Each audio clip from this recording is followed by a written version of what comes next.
صباح الخير. يلا بينا نفطر مع بعض، وده تحدي يوم التالت تقريبا. والتحدي ان انا بشارك معاكم فطار يكون طعمه حلو قوي ومليان نكهات بطرق مختلفة كل اسبوع.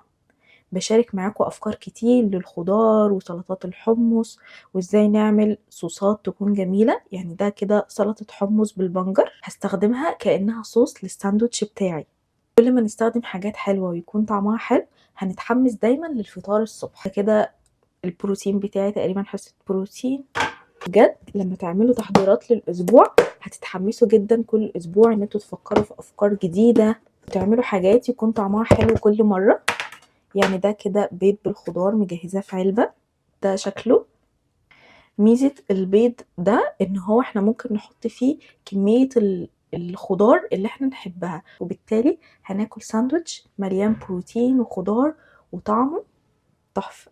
وطبعا الساندوتش ده لوحده كده مش هيشبعني، لازم الطبق يكون مليان ألوان كتير وحاجات كتير. حط كمان معلقتين من الفول مجهزاه بالتوابل بتاعته بالليمون والملح والكمون وكل حاجة. وطبعا بعد ما بحط له التوابل بيفضل فريش في التلاجة لمدة أسبوع بس. هاخد منه كده معلقتين، يعني بدل ما أعمل ساندوتش زيادة باخدهم بس كده بالمعلقة يعني، والطبق يكون مليان ألوان وشكله حلو. الحاجة كمان الجديدة اللي أنا عملتها الأسبوع ده، عملت صوابع من البطاطا معمولة في الفرن، يعني سلقاها حطها في الميكروويف وبعدين عاملاها في الفرن كأنها بطاطس، بس هي بطاطا وطبعا مش مقلية، هي معمولة في الفرن كده بتبقى جميلة جدا. يعني قدرت كده كمية في علبة، وكل يوم الصبح اخد منها 3 صوابع كده كمصدر للنشويات المعقدة. وحط عليها بعد ما استوت رشة من الزعتر. بجد بتبقى رهيبة، بحبها جدا البطاطا دي. وبما اننا في موسم البطاطا فما تفوتوش موسم البطاطا وجربوها.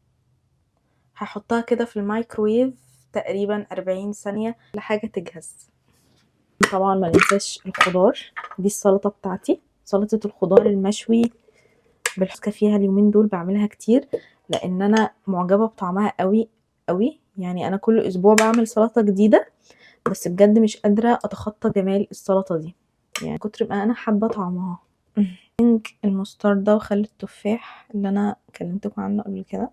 يعني الطبق ده افيد لصحتنا كتير كتير من الساندوتش العادي اللي احنا بيبقى ناقصه خضار وبروتين وحاجات كتير، لكن الطبق ده حتى لو احنا مش عاملين دايت مفيد اكتر لصحتنا.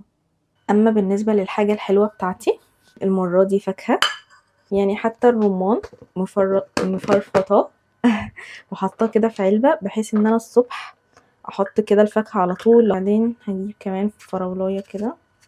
ده الحاجة الحلوة بتاعتي مع كوباية القهوة بتاعتي، وكده يبقى صباح الفل.